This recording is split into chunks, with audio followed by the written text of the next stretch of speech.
Welcome to Mindset Money 11, the channel that opens your mind to success, wealth, and freedom. If you believe your life can change, it starts right here, right now, and thank you for taking the time to listen to the story. If you haven't already done so, please subscribe to our channel. We appreciate it and thank you in advance. Please leave the name of the city you're listening from in the comments section below. It helps us see our reach in the community. Now let's start the story. Elena Carter's mornings were her sanctuary, a time when the world felt quiet and the pressures of her job and life didn't yet demand her attention. As she sipped her coffee at Greyhouse Coffee and Supply Co., sunlight streamed through the windows, warming the wooden tabletops and reflecting off her silver necklace. Spring had finally arrived, and the budding flowers along Northwestern Avenue brought a smile to her lips. It was the kind of day that reminded her why she loved Lafayette, charming, unassuming, and full of life. Elena had lived in the city for almost 6 years, her work as an engineer at Subaru of Indiana Automotive, keeping her grounded. It wasn't her dream job, but it gave her structure and a sense of purpose. She thrived on solving problems, breaking down challenges, and rebuilding solutions, piece by piece. It was a skill she relied on both at work and in her personal life, especially when things got tough. Her mornings at Greyhouse were a ritual, a small indulgence before heading to the plant or running errands. She flipped open her well-worn leather journal, jotting down her to-do list for the day. Pick up groceries, take her car to the shop, and maybe stop by the Tippecanoe Mall for some spring clothes. She was midway through a sip of her coffee when a loud thud against the shop's front window jolted her out of her thoughts. Elena looked up, startled, her hazel eyes narrowing at the sight of a man stumbling onto the sidewalk. At first, she assumed he was drunk. His disheveled appearance and uneven gait suggested as much. But as she watched, unease began to creep in. His movements were too jerky, his head lolling unnaturally as if his body were struggling to obey his brain. A small crowd began to gather cautiously, the way people always did when they didn't know if they should intervene or stay back. The man collapsed onto the ground, his body convulsing violently. Someone shouted for help, and a couple of paramedics arrived moments later, their flashing lights cutting through the street's midday calm. Elena's coffee cup sat untouched now, her hands gripping the edge of the table as she watched through the glass. One of the paramedics crouched down, checking the man's pulse while the other prepared a stretcher. For a moment, it looked like things might stabilize, but then the man's eyes snapped open. They weren't the glazed, confused eyes of someone waking up. They were something else entirely, wide, wild, and unseeing. Before anyone could react, the man lunged, teeth sinking into the arm of the paramedic nearest him. Screams erupted. The other paramedic tried to pull their colleague away, but the man's strength was terrifying. A bystander stepped forward, perhaps thinking they could help, only to be shoved violently to the ground. Instinctively, Elena stood, her chair scraping against the floor. Her pulse hammered in her ears. She'd never seen anything like this before, so raw, so animalistic. Part of her wanted to rush out and do something, but the other part, the rational part, knew she was helpless against whatever this was. "Get inside! Lock the doors!" A barista shouted, pulling customers away from the windows. Elena hesitated, her mind racing. She wanted to help, but what could she do against something so terrifyingly primal? Her feet felt rooted to the floor, torn between fleeing to safety and stepping into the chaos outside. Her instinct screamed at her to run, but as she glanced at the paramedic now pinned under the thrashing man, she knew stepping out there would only add to the list of victims. The barista's voice broke through her paralysis, and Elena finally turned, weaving through the panicked customers toward the exit. Her hands trembled as she pushed the door open, the sharp spring air biting against her skin. She retreated toward her car, her pulse quickening with every step. Once inside, she locked the doors and gripped the steering wheel, her chest heaving as she tried to collect her thoughts. The image of the paramedic's terrified face was burned into her mind. As she drove home through the quiet streets of Lafayette, her thoughts spiraled. She had witnessed plenty of struggles in life, job layoffs, family losses, and personal failures, but nothing like this. This felt different, unearthly. It was the kind of moment that tested everything she thought she knew about the world. At her apartment, Elena bolted the door and turned on the news. The headlines were all the same. Unexplained violent attacks in Lafayette, chaos spreads near Purdue University, and residents urged to stay indoors. Shaky footage played on loop, showing outbreaks on Sagamore Parkway and in local neighborhoods. The reporters looked pale and unsure, their carefully measured tones unable to mask their fear. Elena sat on her couch, her mind racing. She reached for her phone, instinctively thinking to check on her parents back in Terre Haute, but stopped. What would she even say? "Hey, something crazy is happening here, but I'm fine?"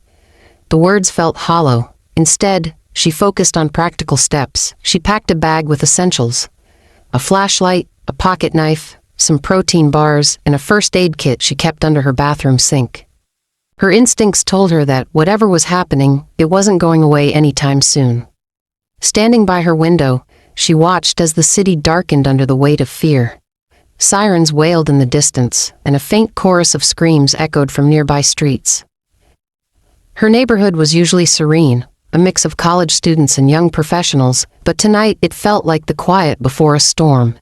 She pressed her forehead against the glass, trying to steady her breathing. Whatever was happening, she couldn't just sit and wait for answers.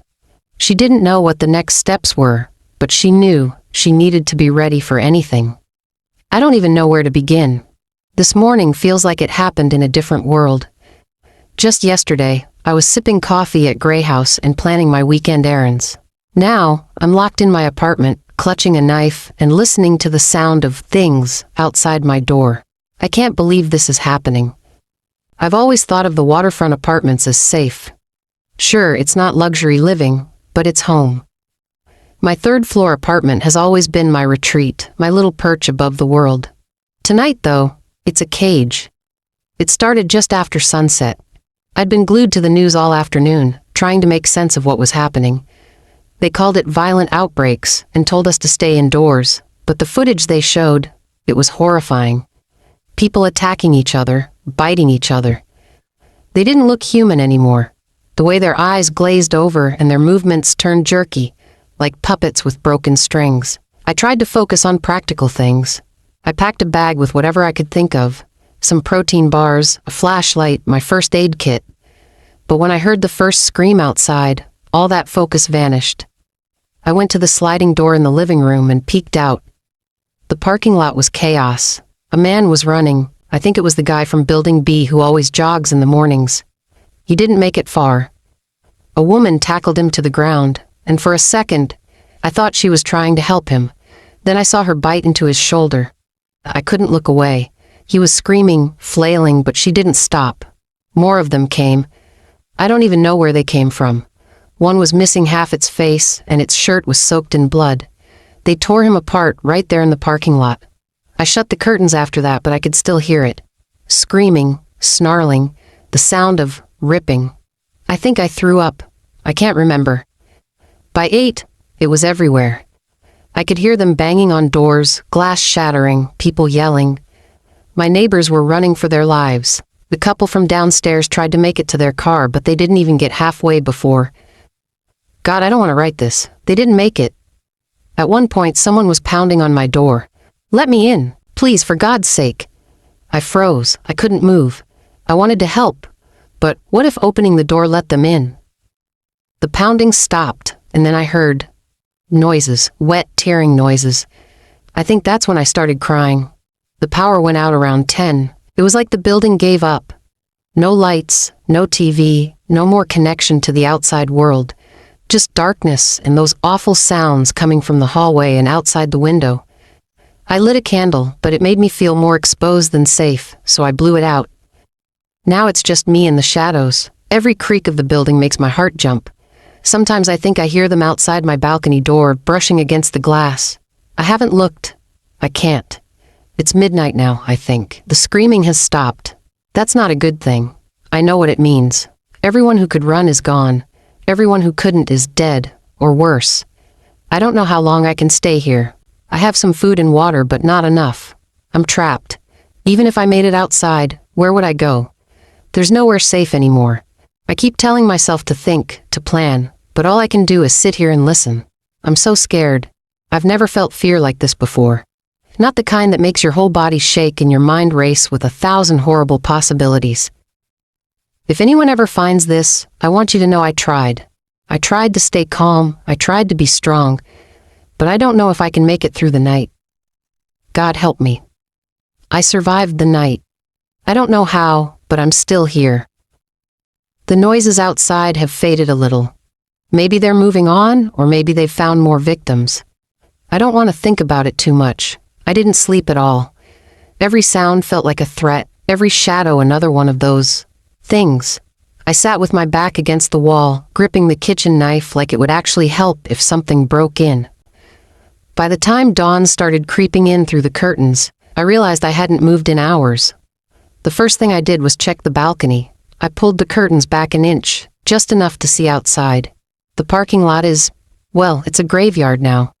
Bodies everywhere. Some of them are still moving. Not people, though. Not anymore. They're just crawling around, dragging themselves over the asphalt. I saw one that was missing its legs, pulling itself along with its hands. I had to look away. I've been trying to figure out what to do next.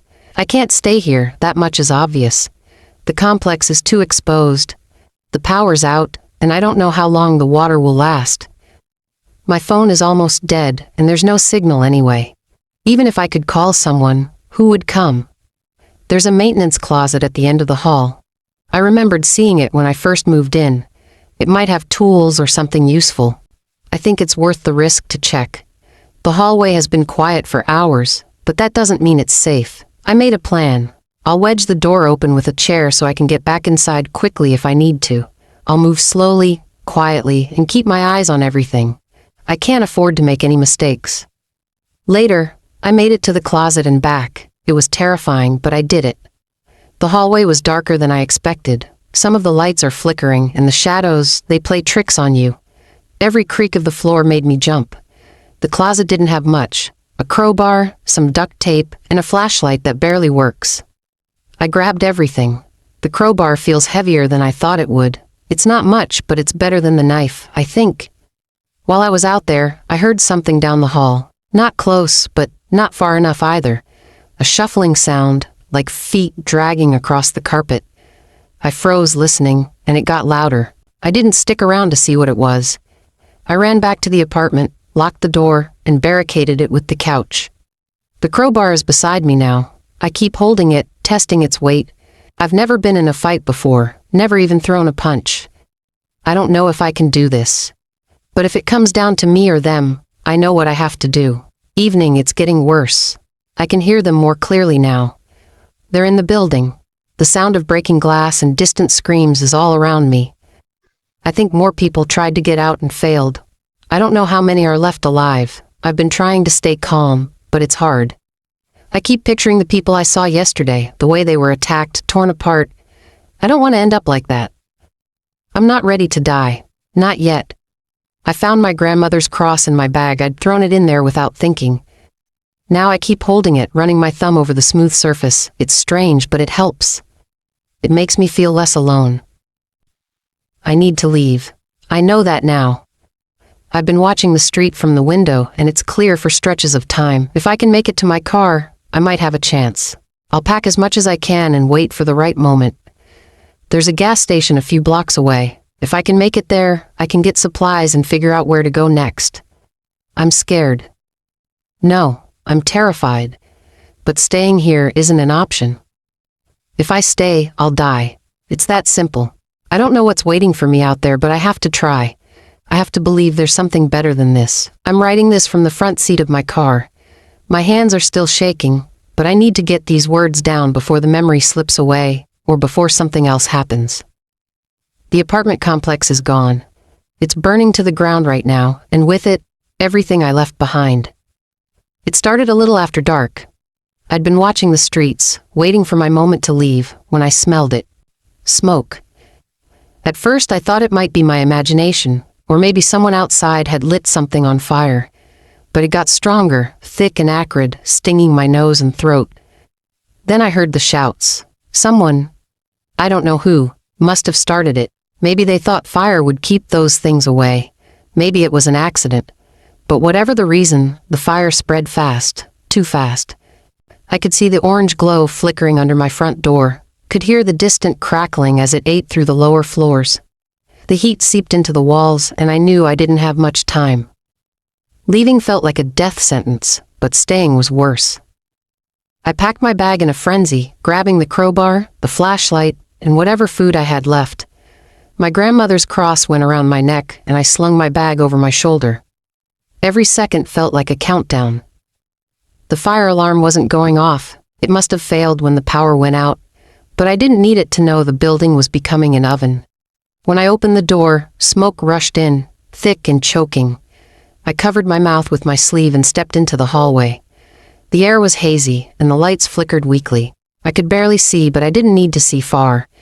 One of those things was standing at the other end of the hall, its back to me. It was hunched over, feeding on something. Someone. My stomach turned, but I couldn't stop to think about it. The stairs were my only option. I moved as quietly as I could, every creak of the floorboards making my heart race. The fire had already reached the second floor, and the heat hit me like a wall as I descended. By the time I reached the ground level, the smoke was so thick I could barely breathe. I had to crawl to avoid the worst of it, my bag dragging behind me. The lobby was chaos. Flames licked the walls, and the windows had shattered from the heat. Outside, the parking lot was alive with movement. Figures stumbling, shuffling, some on fire but still moving. I didn't let myself think. I sprinted for my car, keeping my eyes straight ahead. One of them lunged at me from the side, but I swung the crowbar without stopping. I felt it connect, heard the crunch, but I didn't look back to see the damage. By some miracle, I made it to my car. The keys were already in my pocket, and my hands shook so badly I could barely unlock the door. I slammed it shut behind me and locked it, gasping for air as I fumbled to start the engine. The fire had drawn them closer. I could see them in the rearview mirror, closing in, their faces blank and hungry. The engine roared to life, and I floored it. My tires squealed as I tore out of the parking lot, swerving to avoid the bodies littering the street. I didn't know where I was going at first. I just needed to get away. I turned south onto Main Street, hoping to put as much distance between me and the fire as possible. At first, the road was clear, but the farther I went, the more abandoned cars and trucks began to block the way. Some had their doors open, as if their owners had fled in a hurry. Others had crashed into light poles or each other, forming an impassable wall of metal and broken glass. I stopped the car and stared at the mess in front of me. It stretched for blocks, a tangled maze of wreckage that left me no way forward. I could see shapes moving among the vehicles, hunched figures darting between the shadows. My heart sank. There was no way I could drive through this. I backed the car up, trying to find a side street that might lead around the blockade, but every turn seemed worse than the last. More cars, more bodies, more of those things. I finally pulled over, shutting off the engine and sinking into the seat. My hands gripped the steering wheel so tightly they ached. I don't know how far I am from the Subaru plant. Miles, probably. Too far to walk. But I can't stay here either. The shapes in the shadows are getting closer, and the sound of groaning is filling the air. I need to find somewhere safe, somewhere to regroup and figure out my next move. The crowbar is on the seat next to me, and my bag is in the back. I'm going to wait for a break in the noise and make a run for it. Maybe I can find a building to hide in or another way around the wreckage. God, I hope I'm making the right choice. I don't have many left. I'm alive, barely. I walked for what felt like forever, dodging death at every corner, and now I'm holed up in a sushi restaurant. Sushi Don. I've been here a few times before. It feels surreal to be hiding here now, of all places. The sign outside still glows faintly, the last traces of power keeping it alive. I can hear them outside, the moaning, the shuffling occasional thud against the windows. They know I'm here, but they can't get in. Not yet. After the car became useless, I didn't have a choice. The road was blocked, and the only way forward was on foot. I took my bag and the crowbar and started walking. Every step felt like a gamble.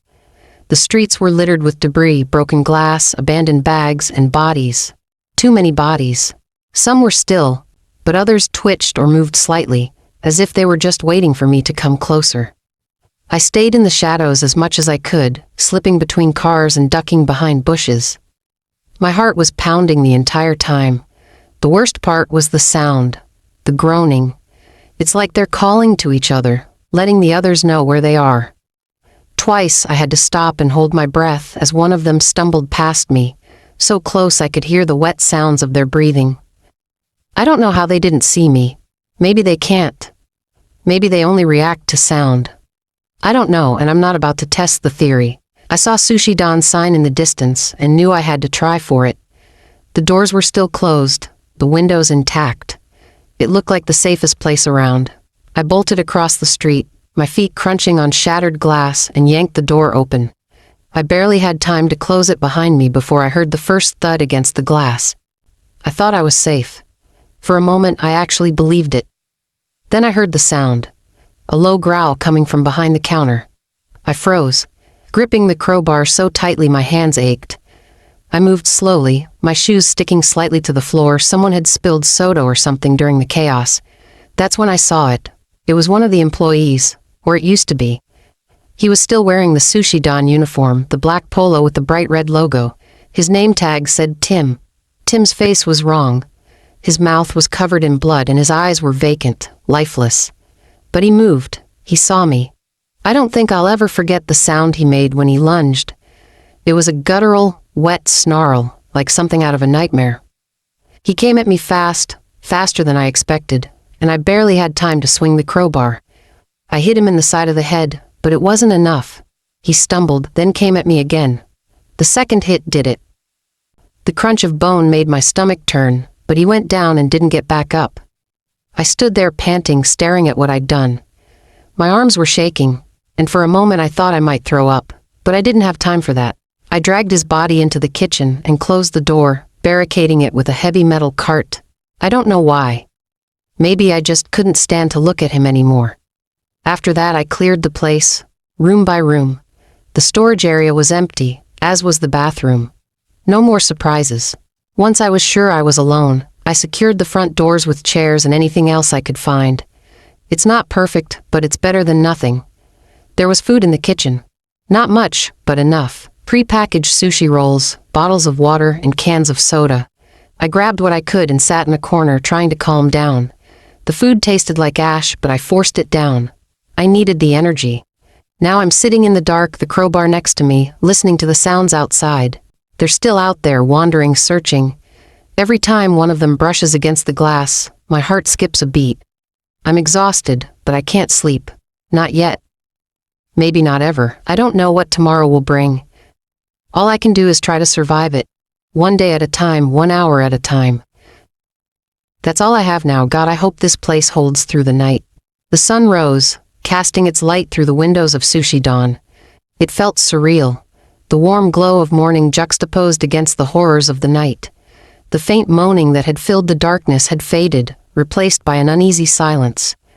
I stayed still for a while, listening for any movement outside, but the world seemed as still as it was broken. The silence was deceptive. It lulled me into thinking it might be safe. It wasn't. I had to move. I couldn't stay here, no matter how secure it felt for a night. My bag was lighter than I wanted it to be. I packed what little food and sodas were left in the restaurant, a couple of water bottles, a can of Diet Coke, and a few stale sushi rolls. It wasn't much, but it would have to do. My stomach growled, but I ignored it. Hunger was easier to deal with than the thought of being trapped here when the sun went down again. The Subaru plant was still my goal. It's the one place that feels like a second home to me. I know the layout, the tools, the machines. It might not be perfect, but it's big and secure. If I can get there, I might have a chance. The thought of those high fences and sturdy walls gave me the push I needed to get moving. With the rising sun giving me courage, I set off again, crowbar in hand. Walking through the empty streets of Lafayette felt like being in a dream, or more like a nightmare. The city was quiet, but not peaceful. Cars were abandoned in intersections, storefronts were smashed open, and debris littered the sidewalks. Broken glass glittered in the sunlight, and the faint smell of smoke hung in the air, a reminder of the fires that had burned during the chaos. I kept my crowbar in my hand and my ears tuned to every sound. The silence was unnerving, and every step felt heavier than the last. My own breathing sounded too loud, and every crunch of gravel underfoot made me flinch. When I reached Lafayette Marketplace, I knew I had to stop. I needed supplies if I was going to make it further. The parking lot was eerily empty, save for a few scattered cars. One of them had its door open, the interior splattered with blood. I tried not to look too closely. The front doors of the store were shattered, leaving shards of glass glittering in the morning light. I slipped inside, gripping the crowbar tightly. The inside was worse. Shelves were toppled, products spilled across the floor, and there was a metallic tang in the air, blood dried and smeared across the tile. My stomach turned, but I pushed forward. I needed supplies, and this might be my only chance to find them. I found a half-empty box of protein bars near one of the registers and shoved it into my bag. There was a rack of bottled water nearby, and I grabbed two, grateful for the weight they added to my pack. Then I heard it, a low guttural groan that sent a shiver down my spine. I froze, listening as it grew louder. My breath caught in my throat, and I turned toward the sound, my heart pounding. At first I couldn't see anything. Then, from behind a row of overturned shelves, it emerged. A zombie stumbled out from the shadows, its movements jerky and unnatural. Its skin was pale and mottled, with dark veins spreading across its face like spiderwebs. Its eyes locked onto me, lifeless yet filled with hunger. It wore the tattered remains of what might have been a business suit, now torn and stained with blood. It moved faster than I expected, reaching for me with gnarled fingers. I tried to back away, but my foot caught on a fallen display rack, and I stumbled. Its hand latched onto my arm, and I felt its cold, clammy grip tighten. Panic surged through me as I yanked my arm free and kicked it square in the chest. It staggered back just enough to give me room to swing. The crowbar came down hard, connecting with the side of its head. The sound was sickening, a wet crunch as its skull caved in, spraying the wall with hair, blood, and brain matter. The force of the blow twisted its head grotesquely, like a taco that had been smashed too hard. It slumped to the ground, twitching for a moment before going still. I stood there panting, staring at what I'd done. My arms were shaking, and for a moment I thought I might throw up. The smell was overwhelming, a mix of rot and iron. But I didn't have time to fall apart. Not now. Survival didn't leave room for hesitation or regret. I wiped the crowbar on the zombie's torn suit, trying not to think about what I had just done. I had to keep moving. I searched the store quickly after that, grabbing what I could: cans of soup, a first aid kit from the pharmacy aisle, and a flashlight that still worked. My bag was nearly bursting by the time I left. The Subaru plant isn't far now. I can see the smokestacks in the distance, a beacon guiding me forward. I don't know what I'll find when I get there, but I have to keep going. This place, this nightmare, it's changing me. I don't know if I'll ever be the same, but at least I'm alive. For now, that has to be enough. I made it. I'm here. The Subaru plant stands before me, a hulking fortress of steel and concrete, just as I remembered it. The sight of it made my chest tighten, not with fear this time, but with a strange mix of relief and dread. This place used to mean long shifts, loud machines, and friendly banter with coworkers. Now it feels like a relic of a dead world. A graveyard with walls. The walk from Lafayette Marketplace was shorter than I thought it would be, but every step felt like an eternity. The closer I got, the more the world seemed to unravel. Cars were abandoned on the roads leading to the plant, many of them smashed and burned. Bodies littered the pavement, twisted in grotesque shapes. Some were still, but others moved. Twitches, slight jerks, signs of life that wasn't life anymore. I kept to the shadows, moving as quietly as I could. My crowbar felt heavier with every step, but I never loosened my grip on it. It's the only thing keeping me alive. When I reached the outer fence, I stopped to catch my breath and survey the area. The plant looked deserted from the outside. No movement, no sounds, just the occasional creak of metal as the wind rustled through the loading docks. The chain-link fence surrounding the facility had been partially torn down in places, and the main gate hung open, its padlock shattered. I've seen enough to know what that means. The plant wasn't untouched. Something, or someone, had already been here, and I doubted they left it better than they found it. I slipped through the gate, keeping low and scanning the area. The parking lot was eerily empty, save for a few cars that looked like they'd been abandoned in a hurry. Papers and debris were scattered across the asphalt, remnants of whatever chaos had unfolded here. I'd spent years walking these grounds during my shifts, but now every step felt foreign, alien, like I was trespassing in a place that no longer belonged to me. The entrance to the main building loomed ahead, the glass doors smeared with dirt and something darker. Blood, maybe. It was dried and streaked like someone had dragged their hand across it. I hesitated, my heart pounding in my chest. Going inside felt like stepping into the unknown, but staying outside wasn't an option. I tightened my grip on the crowbar and pushed the door open, wincing as it creaked loudly in the silence. The lobby was unrecognizable. Chairs were overturned, papers scattered everywhere, and the receptionist's desk was splattered with dried blood. The smell hit me immediately, a mix of rot and stale air. It clung to everything, thick and suffocating. I covered my nose with my sleeve and stepped inside, careful to avoid the larger stains on the floor. It was too quiet. The kind of quiet that makes your ears strain to pick up even the faintest sound. I stood there for a moment, listening, waiting for something, anything, to happen. But nothing did. I moved deeper into the building, heading toward the employee locker rooms. If there were any supplies left, that's where I'd find them. The hallway leading to the lockers was dark, the overhead lights flickering weakly. Every shadow looked like it could move, and my nerves were frayed to the breaking point. I held the crowbar out in front of me, ready to swing at the first sign of danger. My footsteps echoed on the tile floor, each one feeling like a betrayal of my presence. When I reached the locker room, the door was ajar. My stomach twisted. Pushing it open slowly, I peeked inside. The room was empty, at least as far as I could tell. Lockers stood open, their contents strewn across the floor. Someone had been here before me, rummaging through everything. Still, I searched, hoping to find something useful. I managed to grab a flashlight with fresh batteries, a few protein bars, and a half-full water bottle from one of the lockers. It wasn't much, but it was better than nothing. I stuffed everything into my bag and turned to leave, but then I heard it, a faint scraping sound coming from deeper in the building. I froze, every muscle in my body tensing. The sound grew louder, closer. It was the unmistakable shuffle of feet dragging against the floor. I gripped the crowbar tightly and backed up against the wall, my eyes darting toward the door. The shuffling stopped, replaced by a low, guttural groan. The first figure appeared in the doorway, its face gaunt and its eyes vacant. Its clothes were tattered, and its skin was stretched tight over its bones, covered in dark veins and patches of dried blood.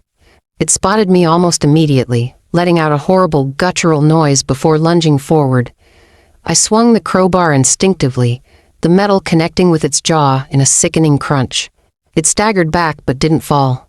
I swung again, this time aiming for its head. The impact sent it crashing to the floor, motionless. My breaths came in short, ragged gasps as I stared down at the body, my hands shaking. I didn't wait to see if more were coming. I ran back the way I came, not stopping until I was back in the lobby. The building felt more dangerous than ever, but I couldn't leave yet. I needed a secure place to rest, to plan my next move. I headed toward the second floor, where the offices were.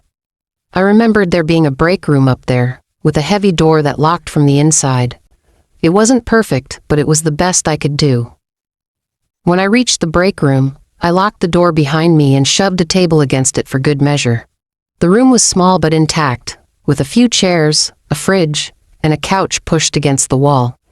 I checked the fridge and found a couple of bottles of water and a pack of string cheese. Not exactly a feast, but it was enough to keep me going. Now I'm sitting on the couch, writing this by the light of my flashlight. The moaning has started again, faint but steady. They know I'm here, they always know. It's like they can sense me even through the walls.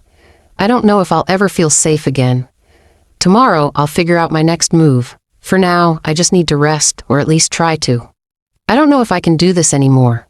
I thought coming here, to the Subaru plant, would give me a fighting chance, but I didn't realize how much it would take from me.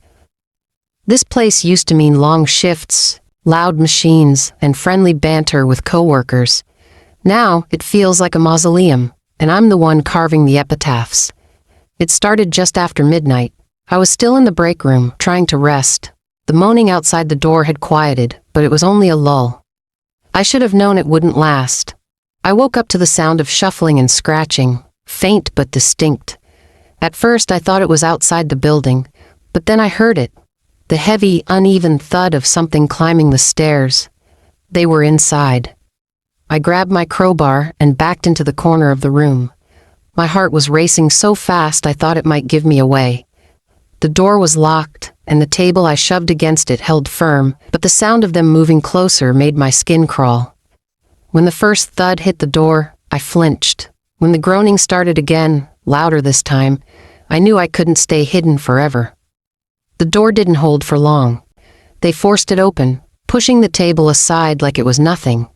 The first one through the door used to be Marco. I'd worked with him for years, laughed with him, shared lunches during long shifts, even complained about the same stubborn machines on the line. Now his face was twisted into something monstrous, his skin pale and his eyes empty. He didn't see me, he saw prey. I didn't have time to think. He lunged at me, and I swung the crowbar with everything I had. The metal connected with his temple, and he collapsed to the floor. For a moment I froze, staring at his lifeless body. Marco. I killed Marco. But then another one came through the doorway, and I didn't have the luxury of mourning. This one was Tara. She'd just had her baby a few months ago. We'd thrown her a baby shower in the break room where I'd been hiding. I remembered her laugh, how she'd cried happy tears when we surprised her with a cake shaped like a stroller. Now, she was snarling, her hands clawing at the air as she came toward me. I choked back a sob and swung the crowbar again. I don't even remember the impact. I just remember the sound she made when she hit the floor, like all the air had been forced out of her lungs. I thought I might throw up, but there wasn't time. More of them were coming, their shadows moving in the hallway. I couldn't stay there. I had to keep moving. I ran. I don't even know where I was going, just away from them. The plant was a maze of dark hallways and rooms I once knew so well. Now every corner felt like a trap, every shadow a potential ambush. I could hear them behind me, their groans and shuffling footsteps echoing in the halls. I turned into one of the assembly lines, hoping the narrow walkways and equipment might slow them down. That's where I saw Emma. She was pinned beneath a machine, her legs crushed and useless. She must have been caught during the initial chaos, unable to escape as the others turned. She was one of the kindest people I'd ever met, always bringing homemade cookies to share with everyone during breaks. Now, she was clawing at the ground, dragging herself toward me with a strength that didn't belong to her anymore. "I'm sorry," I whispered, tears streaming down my face as I raised the crowbar. She let out a guttural growl, and I brought it down hard. The sound of bone cracking will haunt me forever. I collapsed to my knees after that, sobbing into my hands. These were my friends, my co-workers, people I'd spent years building relationships with, and now I was killing them, one by one. It wasn't fair. None of this was fair. But as much as it hurt, I knew I couldn't stop. If I did, I'd end up like them. I sat there for what felt like hours, replaying every moment of my life that brought me to this point. I thought about the good days on the line, the shared victories when we fixed something no one else could. I thought about Marco showing me pictures of his dog, Tara's baby photos, Emma's cookies. The weight of those memories pressed down on me like the machines I once operated. How had it all come to this? The sound of approaching footsteps snapped me out of it. They were still coming. They wouldn't stop. I forced myself to stand, gripping the crowbar so tightly my knuckles turned white. I kept moving, weaving through the plant, and taking out anything that got too close. Each swing felt heavier than the last, the weight of what I was doing pressing down on me. By the time I found a small storage closet to hide in, I was covered in blood, theirs and mine. I locked the door behind me and slid to the floor, my body shaking with exhaustion. The walls of the closet felt like they were closing in, but at least I was safe for now. I've never felt so alone. These walls used to be filled with life, with laughter, with purpose. Now they're just a tomb, and I'm the last living thing inside. I don't know how much longer I can do this. Every face I see is someone I used to know, and every blow I land takes a piece of me with it. I keep asking myself why I'm still trying. Maybe it's instinct, maybe it's hope, Maybe it's the fear of becoming one of them. I don't know.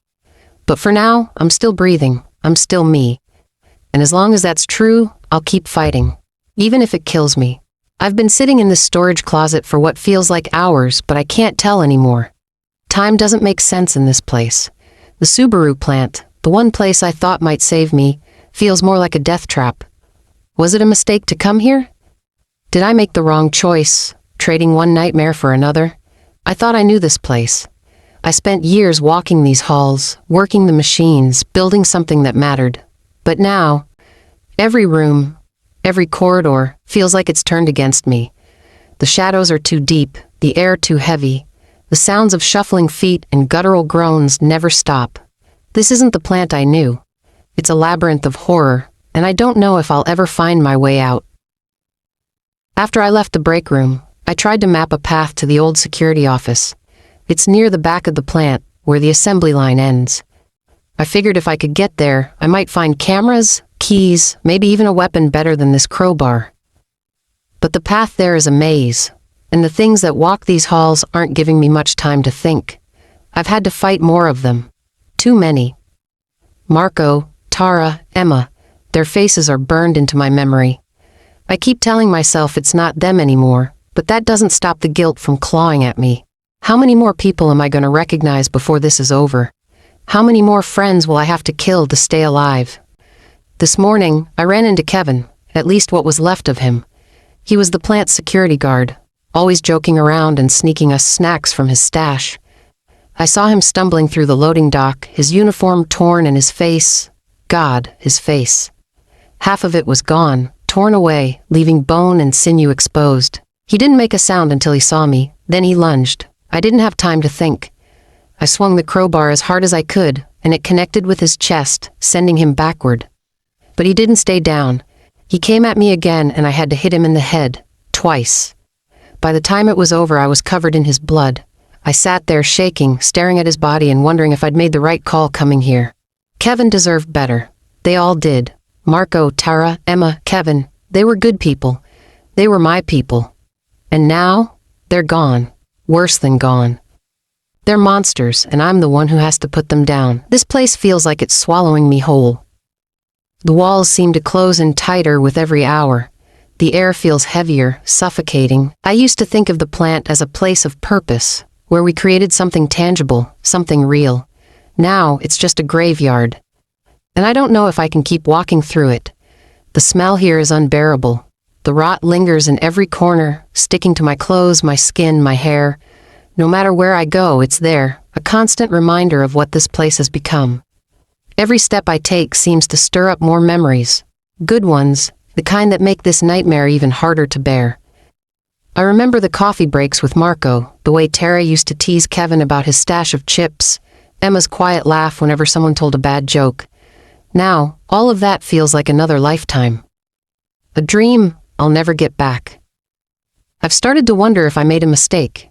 Maybe I should have stayed in my apartment, fortified it better, tried to wait it out. At least there, I didn't have to see the faces of the people I cared about twisted into something unrecognizable. At least there, the ghosts were in my head and not clawing at my throat. But staying in the apartment wasn't an option, was it? I tell myself that over and over. The fire, the moaning outside the door, the smoke choking the air, I had to leave. But knowing I had no choice doesn't make this any easier. I keep hearing the groans in my head, even when the halls go quiet. The sound is different for everyone I've killed. Marco's was deep, guttural. Tara's was high-pitched, almost a scream. Kevin didn't groan until the end. He just stared at me, his hollow eyes locking onto mine like he remembered something, some fragment of who he used to be. I wonder if they feel anything, if some part of them knows what they've become. If they do, maybe killing them really is a mercy. But it doesn't feel like mercy when I'm the one swinging the crowbar. The security office is still my goal. If I can make it there, maybe I'll find something useful. A map, a weapon, a plan, something to make this all feel less hopeless. But the thought of stepping out of this closet and back into those halls makes me feel like I'm suffocating. My hands are shaking just thinking about it. I don't know if I can keep doing this. Every step forward feels like a step deeper into hell. I keep asking myself why I'm even trying. What's the point of surviving if this is all that's left? If all I'm doing is trading one nightmare for another? But then I think about my grandmother. Her voice, her laugh, her stories about perseverance and faith. She always said, "You don't stop just because it's hard, Elena. You keep going because the hard times don't last forever." I don't know if she'd say the same thing now, but her words are all I have. I can't stop. Not yet. I'll rest a little longer, then I'll move. The security office isn't far. I just need to stay quiet and stay focused. Maybe there's still a way out of this. Maybe coming here wasn't a mistake. I have to believe that, or I'll lose what little fight I have left. This is it. I'm done. I can't do this anymore. The killing, the hiding, the constant fear. This place, this plant, this city, they've taken everything from me. My friends, my peace, my sanity. I thought coming here would save me, but all it's done is chip away at what's left of me. I can't keep doing this. I have to leave. I have to find something better. The morning light was pale when I made the decision. I spent the early hours in the security office, going through the keys. The space felt oppressive, like the walls were pressing down on me. The silence wasn't peaceful. It was foreboding. But in that silence, I found a set of keys labeled Lot C and made up my mind. They belonged to a Subaru Forester, a silver one we'd assembled just a few months ago. I remember tightening bolts on its frame, double-checking its systems. It felt poetic, in a way, that this car might now be the thing to save me. When I stepped outside, the plant loomed behind me like a shadow I couldn't shake. The parking lot was eerily empty, save for a few cars scattered here and there, dust-covered and forgotten. I made my way to the Forester, the keys jangling in my hand like tiny bells of freedom. The sight of it sitting there, untouched, felt like a sign. I climbed in, locked the doors, and sat for a moment, gripping the steering wheel. For the first time in days, I let out a long, shaky breath. The engine roared to life, and with it, something inside me stirred. Hope. It was faint, fragile, but it was there. I eased out of the lot, the tires crunching over debris, and headed toward the highway. The city felt like a ghost town, its streets littered with the remnants of panic. Abandoned cars, shattered glass, the occasional bloody handprint smeared on a wall. I avoided the main roads, sticking to side streets and alleys, but even they were haunted by the memories of what had happened here. As I drove, the scenery began to change. The skeletal remains of Lafayette gave way to the outskirts where the buildings thinned and the land opened up. The roads were quieter here, flanked by stretches of grass that had grown wild and unkempt. The further I went, the more the air seemed to lighten, as if the weight of the city was finally lifting off my chest. Then I saw them. Cows. A small herd grazing in an overgrown field beside the road. They looked almost untouched by everything that had happened, their slow, rhythmic chewing a stark contrast to the chaos I'd just left behind. One of them raised its head to watch me pass, its dark eyes calm and unbothered. It was such a simple thing, but it made my throat tighten. Life. Real, unbroken life. It still existed. The further I drove, the more the world around me seemed to breathe again. Farmhouses began to dot the landscape, their red and white paint peeling but still standing strong against the horizon. Fences lined the fields, some broken, some still intact, and in the distance, I saw a group of wild horses galloping through the grass. Their manes streamed behind them like banners, their hooves kicking up dust that shimmered in the golden light of the setting sun. They were beautiful, free, untouched by the horrors that had consumed everything else. But the reminders of the apocalypse were still there, lurking at the edges. A lone zombie wandered aimlessly through a field, its tattered clothes flapping in the breeze. It didn't notice the cows nearby or the horses in the distance. It didn't notice me. It just kept moving, its steps slow and uneven, like it was searching for something it had forgotten. I shivered and pressed the gas pedal a little harder. As the city fell further behind me, the road became emptier, quieter. The fields stretched endlessly on either side, rolling gently under the soft colors of the evening sky. The air smelled different here, cleaner, with hints of grass and earth instead of rot and smoke. For the first time in what felt like forever, I rolled down the window and let the breeze brush against my face. It was cool, refreshing, and carried with it a sense of possibility. I passed a small pond reflecting the colors of the sky, its surface smooth like glass. Ducks floated lazily across it, their ripples the only movement. It was a scene I would have overlooked before, too ordinary to hold my attention. But now, it felt like a gift, a reminder that the world hadn't completely fallen apart. Eventually, I came across a gas station, an old one with a rusted sign that creaked in the wind.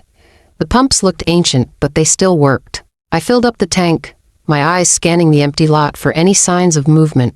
There was none. Inside the station, I found a few bottles of water, a couple of cans of soup, and a bag of stale chips. It wasn't much, but it felt like a treasure. Back on the road, the miles slipped by in a blur of green and gold. The sky began to darken, the stars emerging one by one to light my path. I'd been driving northwest for hours, following the vague idea that North Dakota, with its small towns and open spaces, might be a place where I could start over. I didn't have a plan, just a direction, and the faint hope that somewhere out there, things were better. As I crossed into what I guessed was the edge of a new state, I spotted a small farmhouse nestled at the end of a dirt road. Its windows were dark, its porch sagging, but it looked intact. I slowed the car, my heart pounding. Could this be it? Could this be a place to rest, to rebuild? I parked a distance away and approached cautiously, crowbar in hand. The door was unlocked, the air inside stale but not rotten. There were no signs of struggle, no blood, no bodies, just an empty house waiting for someone to call it home. I checked every room, every corner, holding my breath each time I turned a corner. But it was empty, safe. I sat on the floor of the living room, letting the silence wash over me. For the first time in days, I felt like I could breathe. Outside, the wind rustled through the fields, carrying with it the soft hum of crickets. The moonlight streamed through the windows, casting everything in a gentle glow. It wasn't perfect, but it was enough. I don't know what tomorrow will bring. I don't know if I'll find people, a group, a reason to keep going. But for now, I found a moment of peace. And maybe, just maybe, that's enough to start again.